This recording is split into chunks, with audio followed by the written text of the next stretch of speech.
Welcome back to the final episode in our series of best-ofs from season 23 of Undercurrent. In episode 10, our Vox Pop concerned screen addiction and youth and the potential impacts for the future. Annabelle Pinardi hit the streets of Perth to hear your thoughts. There's no denying that the world we live in is becoming more and more technologically advanced, but do we really know the risks associated with such innovative advancements? iPhones, iPads and laptops are consuming the lives of many young Australians in regards to how often they are actually looking at their screens. Today we're taking to the streets of Perth to see what the people have to say about the issue. So firstly, what are your thoughts on how often young people are actually using screens? Too much, just purely too much. Basically I'm always on it, so I just use it too much, and all my friends do too, so. I guess people look at them a lot. I'm mostly concerned with the children, so yeah, how often they're using it for projects in school and then also their playtime. People are just in front of the screen all the time, yeah.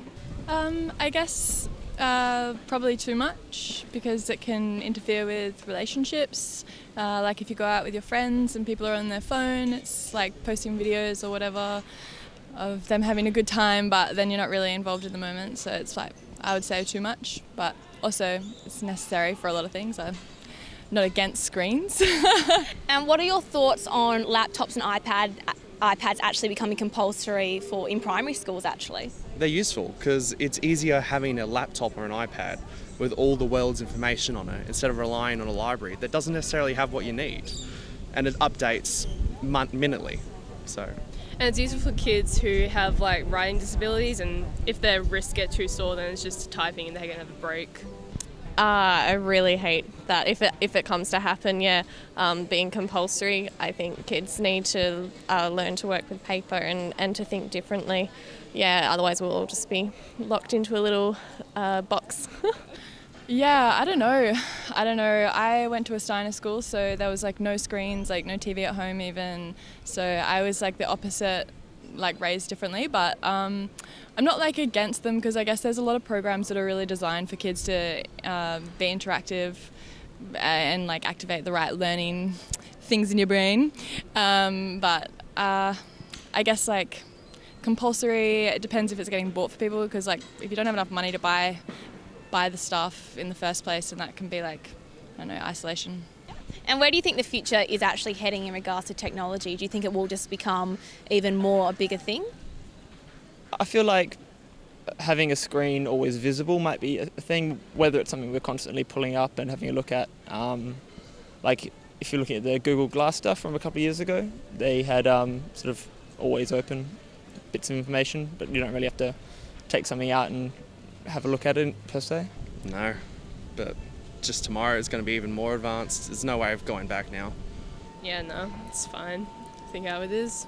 There is no way we're going to go backwards, no way at all. It's kind of scary because I don't think we fully know the repercussions of what technology is going to have on us, like all the effects. Yeah, it's advancing so rapidly that who knows what effect, yeah. Yeah, do you think there actually is a problem for young people? People are actually becoming addicted to their screens? Yeah, probably. I have noticed, particularly other people, obviously I don't take note of what I'm doing. It's probably a bit bad, but I see my little brother's constantly looking at his phone, or I look over and my mum's always on her iPad or whatever it might be. And so, yeah. Not yet. Not yet. Do you think you will in the future if it keeps going this way? Well, if sci-fi has anything to do with it, yes. I think like little kids just always on their iPads and all that, so it's kind of a bit concerning, but it'll probably grow out of it. And what do you think our future in regards to technology and screen addiction actually has in store for us?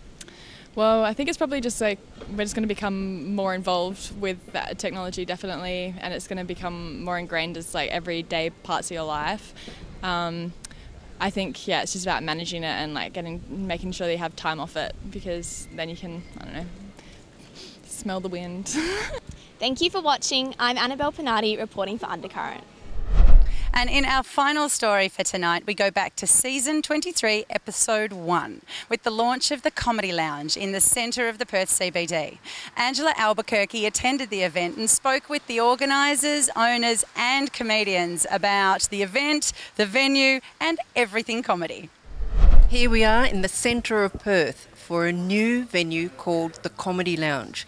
It's had the likes of Chris Rock come here, and there's a new season starting, and all of Perth is talking about comedy. And welcome onto the stage, your MC for this evening, all the way from the UK, Georgie Carroll. We're going to have such a cracking night. This is Perth. You've got a purpose-built comedy venue. How cool is that?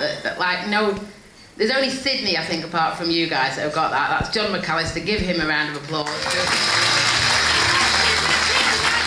It's a dream of mine. It's been a dream of mine for a long time, for about 20 years, to have my own club, because when in the past I've been very happy and successful in Fremantle at Little Creatures, and we're still there, but other venues I've been at, I've always thought, oh, I wish the furniture was different, or the lighting was different, or the sound, and it wasn't mine. Where this way, I can buy my own sound, lighting, furniture, everything, and make the mistakes. But at the end of the day, it's all my, it's all my decision, and I suppose I can see if my ideas are good or not.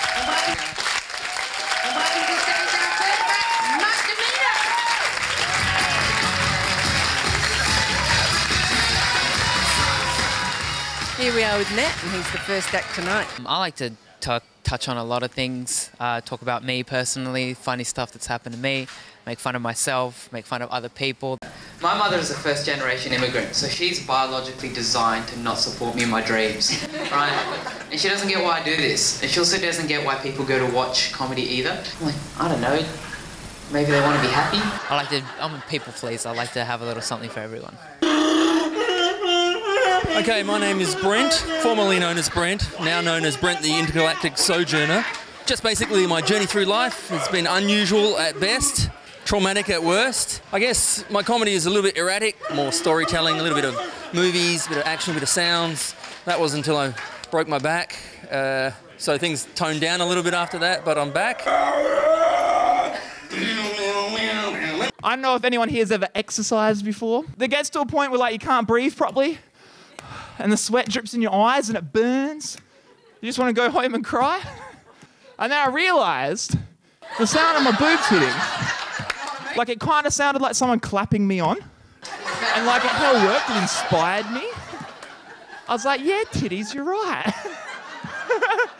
I can do this. So I just started running harder. I was like, yeah, you're doing it. So now they're hitting harder. So I'm getting more into it. I was like, yeah, you're doing it, Cam! Woo! Really good. It's first time here, but it's been really good. It's been so funny. It's awesome. It's been awesome so far. Proper funny bloke. Bang on. That's my dad. It's not my dad. Oh, it's fantastic. I'm going to tell my friends about it. But everyone's so fake at work, aren't they? They're always like, how you going? How you going? I'm like, dude, if I was doing well, we wouldn't be fucking talking, would we? I'd be on an island. I wouldn't know you. You kidding?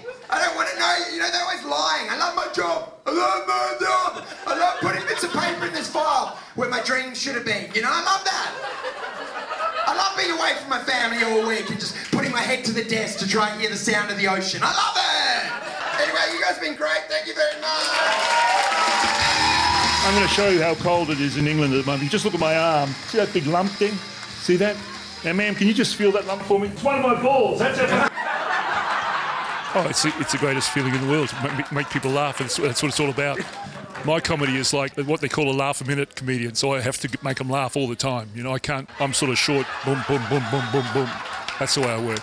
I feel almost exactly the same way about cleaning as I do about coming. Not super excited about the dishes or anything. That's not what I mean. It's just that, I don't know. It kind of sucks if you have to do it by yourself, right? But, at least you know it's going to get done. You know what I mean? Yeah. Try to get the best acts you can from all over the country, sometimes internationals if you can. If you laugh, it's funny. Get these shows sold out, get the atmosphere pumping, make sure they're busy, and iron out any sort of wrinkles any mistakes that we're making. And once we're ready, then we're going to launch with a wider range of comedians, a lot more international acts. Well, that's it from the Comedy Lounge here in the centre of Perth for Undercurrent. And that is the end of our Best Of series from Season 23 of Undercurrent. We've really enjoyed sharing with you our top stories from the season, and we're looking forward to seeing you next week when we kick off Season 24. I'm Deanna Cooney, your host. I'll see you next week.